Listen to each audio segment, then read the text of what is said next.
So who are you and what do you do? That's your Okay, question. I wasn't sure, but I didn't know where we were starting.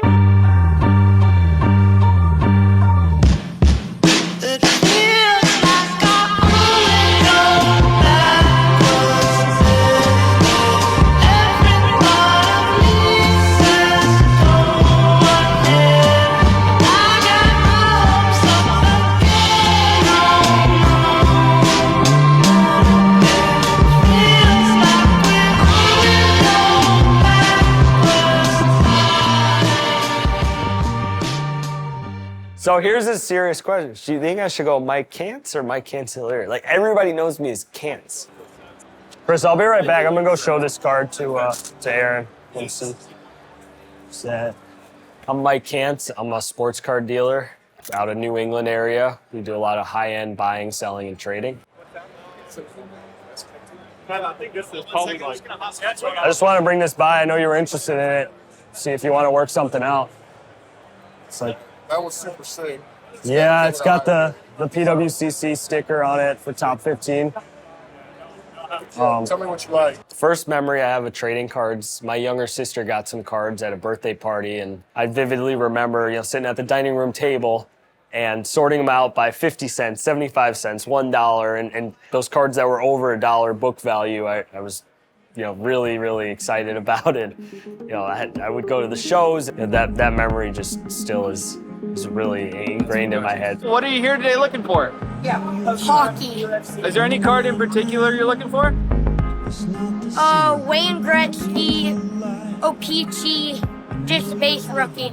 We here to buy cards. My favorite part is I'm going to collect my favorite basketball player, Michael Jackson, and I'm going to say Michael Jordan. Michael Jordan.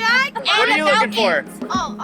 Either Mike Vick, Bo Jackson, or Randy Moss, or Dion. Yeah, you into basketball cards? Yeah, favorite players, Steph Curry. Can I see the roof? Is that cool?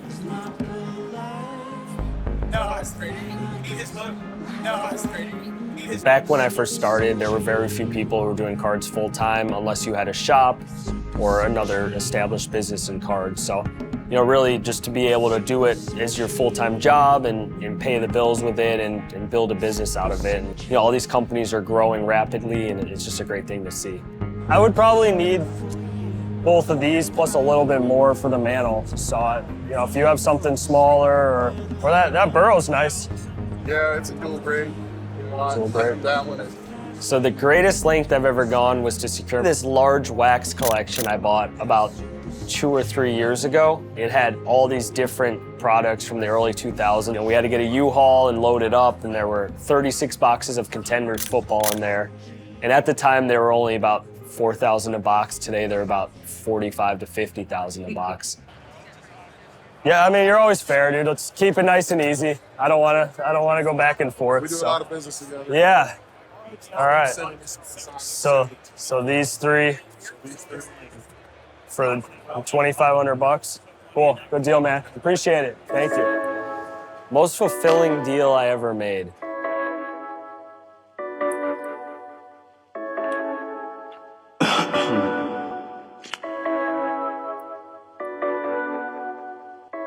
This is a Michael Jordan 1999 UD Legends jersey autograph. Been trying to pick up some nice jersey autographs of Jordans, especially the early ones and the on-card ones. Anything from the 90s is really solid, so this one right here. It's one of my favorites. Then we got a nice exquisite limited logos, has a great patch and great auto on it.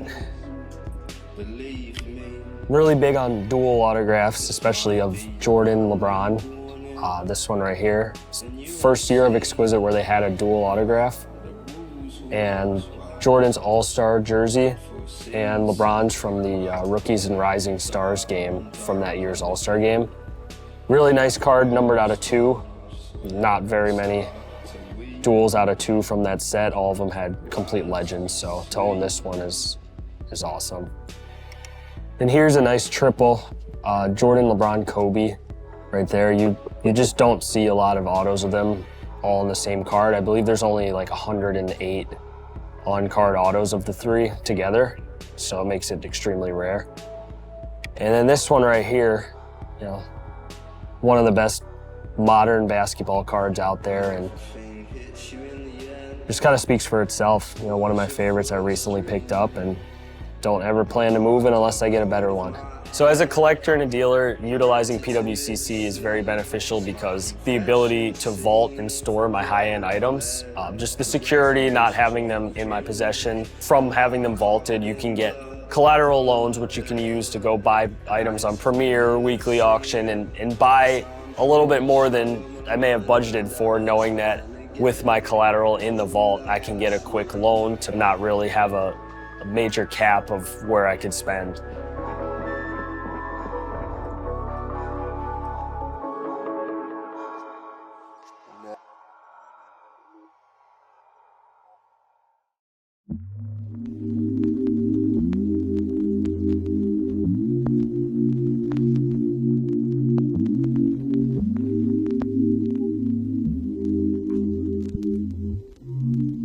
Mike, MC Sports Cards. How you doing, buddy? Good, how are you? Good. Thanks for sitting down with me. Of course. Appreciate it. These are some of the cards that we have coming up in the March premiere. I've hand-selected 6 for us to talk about, so let's jump into it. First card. Love this patch on this. This is a 03 exquisite limited logos Jordan BGS 95. So these are out of 75. The auto on this thing is unbelievable. You know, I know you know quite a bit about the 2003 exquisite set. Yeah. And, you know, when these came out, it was kind of revolutionary for our market, right? Like, they have changed what trading cards are today. The price point was about $500 a box when they came out in 2003, which was, I mean, that was like 3 or 4x any other product at the time. It was all based around LeBron, right? Like, LeBron was, you know, the chosen one coming out of high school. So Upper Deck went big, and you know, look what they've done to our market now. Now RPAs are the rage for every single rookie that comes in the league, and it all started in 2003. So I love this card. I love the big patch window on it. That one specifically, like I said, it's got an amazing 3-color patch. Yeah, just that 2003 exquisite RPA set is really what started the whole RPA craze, and you know, today's National Treasures RPA, Flawless RPA, it's really all because of this set. So, you know, beyond it being Jordan or the LeBron cards, there's just so much more significance to it. And just the card being on-card, patch auto, you know, game-worn, this market's really shifting towards the game-worn patches and the on-card autos. So to get them all on one card and such a premium brand is just crazy. You took the words out of my mouth. Everyone's heard me scream it from the mountaintops that game-worn should be worth much more than player-worn or the new age, you know, Dick's Sporting Goods off the rack patches. Yeah, worn by someone patch. So we're in Atlanta right now.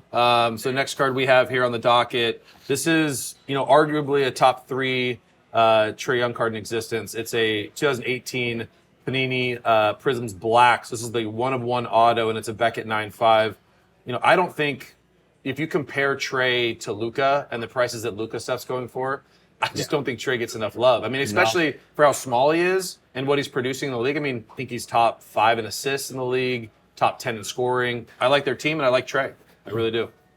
Yeah, and just the way that the market's looking at black prisms, you know, you see like the recent Brady sale for well over 200,000, and then plenty other star and that's a players. Non-rookie, right? It's Yeah, and I really think the Luka equivalent of this card would be easily a 7-figure card. So, I agree. You know, obviously Luka has much more, you know, than Trae and value-wise, but you know, this card just really nice. It's really pretty in hand too. You know, a lot of people don't get to hold stuff like this every day, so we get a little spoiled when we do things like this and get a hold of really, really rare Trae Young card where, you know, all the Trae Young collectors are going to come out and probably find this one. Yeah, and really besides like National Treasures, you got Prism, which is one of the most desired brands, and to have one of the best cards from the best brand is just crazy. So. Yeah, we're sticking with the basketball theme right now. 96 Topps Chrome Refractor, Kobe Bryant PSA 10. You know, one of the most recognizable commodities in our industry, right? This is Kobe Bryant's commodity. Yeah. These are known for really poor centering and a lot of hulking or, you know, greening on the card. This one has very minimal greening. Centering's great. And it's a PSA 10. So these got up to almost 500K back earlier last year. Yep. They've settled down, you know, decent copies are selling for about $250.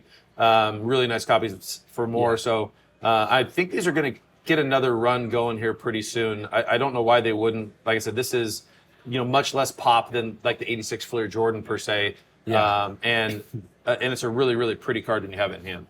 Yeah, to find one of these with zero, minimal greening is just really hard nowadays. And this one here, besides in the arm a little bit, there's absolutely no greening. And, it's crazy because one with a ton of green can sell for half of one with no green. Sure. And it's really like the grade doesn't matter if the card is all green sometimes. So, right. No, this is just such an iconic card because it's the first year of Topps Chrome basketball, and kind of like the Jordan and 03 Exquisite and what it turned into is 96 Topps Chrome. I mean, if that never existed, do you think Prism basketball would have existed, or all those years of other shiny stuff? So, one of those cards where the history is more than just the player on the card. Of course. That adds to the value. And what's really interesting too with this is, with Fanatics buying Topps, reviving the Topps Chrome brand, I believe is inevitable with the NBA license that they have.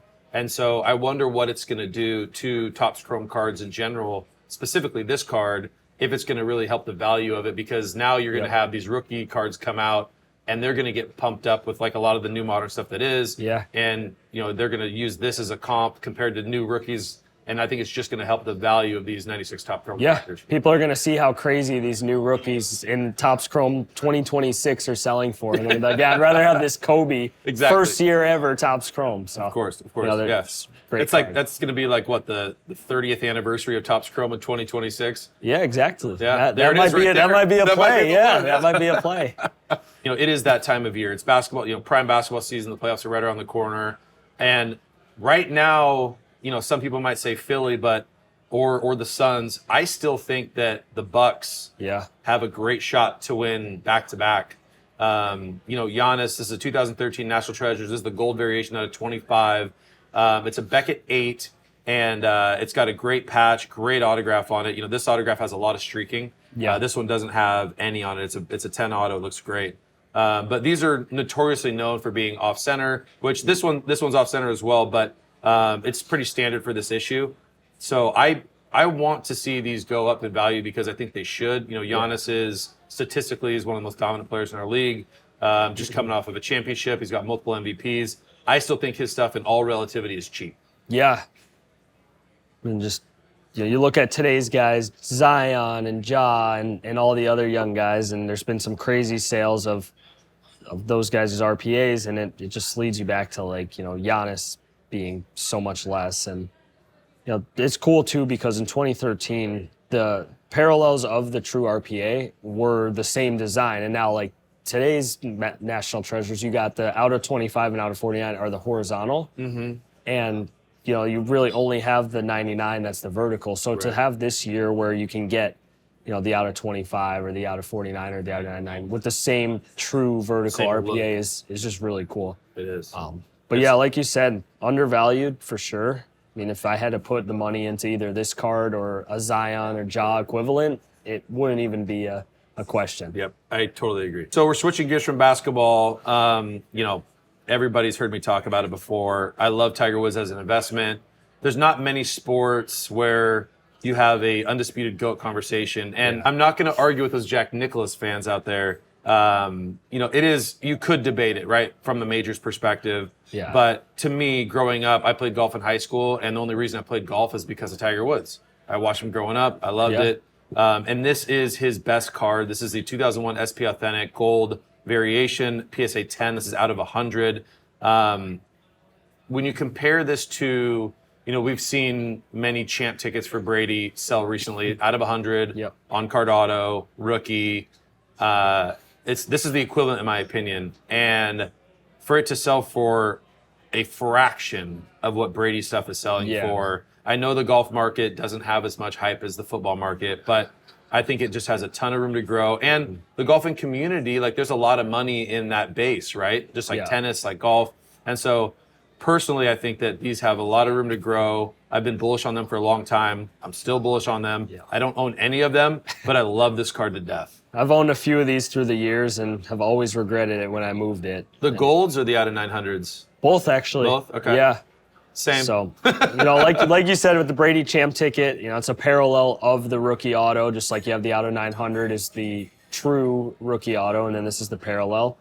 And, just really good auto, too. A lot of these have bubbly autos or streaky autos. So to find one with this, and obviously the PSA 10 is really tough. And, I think golf has a lot of potential still. This card just has so much more room to go. He's arguably one of the most recognizable athletes in the world because golf is a very big international sport. So that feeds into me believing that these still have a big upside in the future. Yeah, and like you said, you grew up watching him. I mean, he was in the early 2000s, so everyone who now grew up watching him now has jobs and good money to go and buy the players they love. So it's kind of like the same thing that's happening with Jordan, where everybody watched Jordan from the same time as Tiger towards the end of Jordan's career. But they all grow up and they want to chase what they liked as a kid. So there's that attachment to it too. Yeah, I'm late 30s, and I think that the Jordan comparison you just made is really good because a lot of those guys growing up watching Jordan were probably